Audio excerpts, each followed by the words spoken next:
Here are a list of things I expect men to do in marriage. Number 1, pay the rent, mortgage, and utilities. So that's like the rent, the water, and like the electric. You know what I'm saying? And then if we have a home, like the property tax and the mortgage insurance, all that good stuff. Number 2, to do most of the cooking. I cook, but I don't really like to cook. So it's really a plus when I meet a guy who is really good at cooking. And there are actually a lot of men that are great cooks. Number 3, the dishes. I don't like doing the dishes, so it would be great to have a man that just took that chore off of my hands because I don't like to do the dishes. Number 4, do the laundry. And when I say do the laundry, I don't just mean like put the clothes in the wash. I mean like the whole process. Put the clothes in the wash, put the clothes in the dryer, put them up, iron what needs to be ironed, fold what needs to be fold. Like do the whole thing from A to Z. Number 5, take out the trash. I don't like to take out the trash. Number 6, any yard work or housework. Now, he doesn't necessarily have to like fix it. Like if there's like a broken pipe or something, like he doesn't have to fix it, but he does have to be responsible in calling whoever to make sure that it is fixed. So it's just his responsibility. Number 7, upkeep the car. So that includes any tire changes that need to be made, any oil changes that need to be made, putting gases in the car, making sure the cars are washed, like the whole process of upkeeping the cars from A to Z. Number 8 is date nights at least twice a month, but that actually goes into like any form of recreational activities. So if we're going kayaking, if we're deciding to take a camping trip, if we're deciding to go to a theme park, just at least 2 dates and or recreational activities per month. And number 9, an annual honeymoon. I do want to be one of those couples that takes a honeymoon every year in a different location. I think that's super cute. So definitely an annual honeymoon and then a separate family vacation. So that's 2 big trips per year. So a honeymoon and a separate family vacation. And yes, I expect for him to pay for it. Let me know what you guys think in the comments. It's really upsetting to me how much buzz this video is creating around the internet. Especially because it's not even my most viral video. Y'all are mad at me because of the requirements that I have for the man that wants to be in my life. Why is that? Whether or not you think I'm ugly, pretty, fat, skinny, whatever, why does it matter to you the things that I want for my partner who I'm going to have to deal with in my relationship? Y'all are acting like because y'all think I'm ugly, I somehow don't have any standards or value or contributions to society. How I look does not dictate how I want to be loved. What is so hard for that to click with y'all? I don't care what you guys say about me on the internet. I don't care how many times you make YouTube videos. I don't care how many blogs post this. I'm not changing my mind simply because y'all feel like I don't deserve it.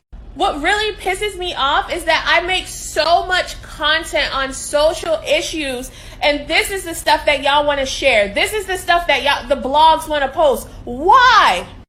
It's almost like you guys want me to suffer and to be in a bad place and to be in a relationship where a man is taking advantage of me simply because you don't think I'm pretty. Y'all don't see nothing wrong with that? The part that hurts the most is that y'all are treating me as if I'm not a human being simply because you don't like the things that I ask for from a man. The crazy part is I have never tried to date any of y'all. I'm not trying to get with y'all. I'm not expressing my interest in y'all. So why do y'all care? Why do y'all care? Why is the things that I want in a relationship news? Why is it trending on YouTube? Why are people talking about it? It shouldn't matter. If you're not trying to get with me, what I want shouldn't matter to you. If you think it's too much, that's cool. Keep scrolling. That's it. Yeah, sweetheart, it's not about what you look like for most people. One, I have problems with these things. I have a problem with you making your thoughts public and then being mad because the public responds. Now, if you didn't make your thoughts public, it would be completely fine for you to have your list and never find it, but have your list and then you would have no reason to be mad and upset and react this way. Now, with that being said, there's probably a couple of people who came out and said that you are unattractive, but the majority of people who probably came on your post were talking about how crazy your list is because you simply expect to do nothing. What's left when you look at your list? You don't want to cook, you don't want to clean, you don't want to pay bills, you don't want to. What's left for you to do when you look at that 9-part list that you have of your requirements of a man? What's left for you to contribute to the relationship and to the household?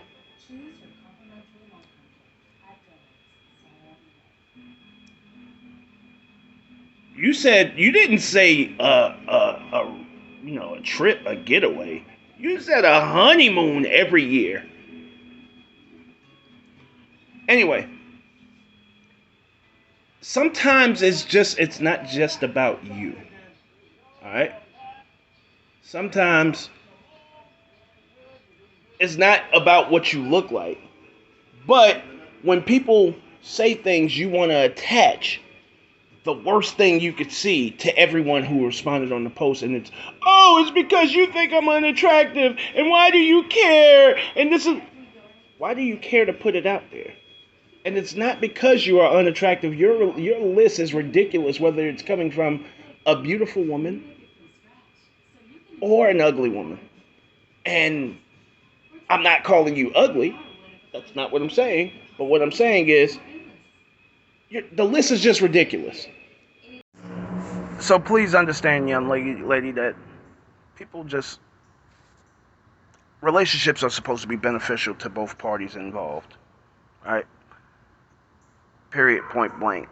When you're sitting back and you're telling somebody you don't want nothing, and you won't do nothing, and I don't want to do nothing, and you have a list of everything that is applicable in a relationship, and the only thing you have to offer, and the only thing that you're saying that you have to offer, is because this person is doing the cooking, cleaning, taking you on honeymoons, upkeep the car, doing the yard work, doing the housework, doing all of these things. You don't want to cook. You don't even want to wash dishes after the motherfucker cook.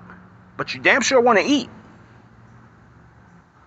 When you're saying all of these things, and this person has to provide all of these things, there's nothing left for you to do except open your legs and fuck. And you know what that is? I won't tell you. I'll let him tell you. You made reference to he's supposed to take care of his queen. Those are values that were emphasized in earlier days and believed in. After the women's movement, many preferred to live a life that is more balanced between the male and female, meaning treat each other pretty much the same. Mm-hmm. The old way also meant that the woman did all the cooking and the cleaning. What would you do to take care of him in exchange? I can think of other ways. Tell me. You really want me to say? Yeah. As far as in the bedroom? In the bedroom? Oh, you would do that to be taken care of? That's prostitution. No. That is. When you say taking care of you, you're referring to financially taking care of you or using his money. And in exchange for the money he spends on you, you say what you give him is something in the bed. I'm standing up for other women who want you to know and the rest of the world to know that things have changed with women. Women are in the workplace, they're not dependent on a man anymore. Just know that there are levels, and this is just a higher level. Show off.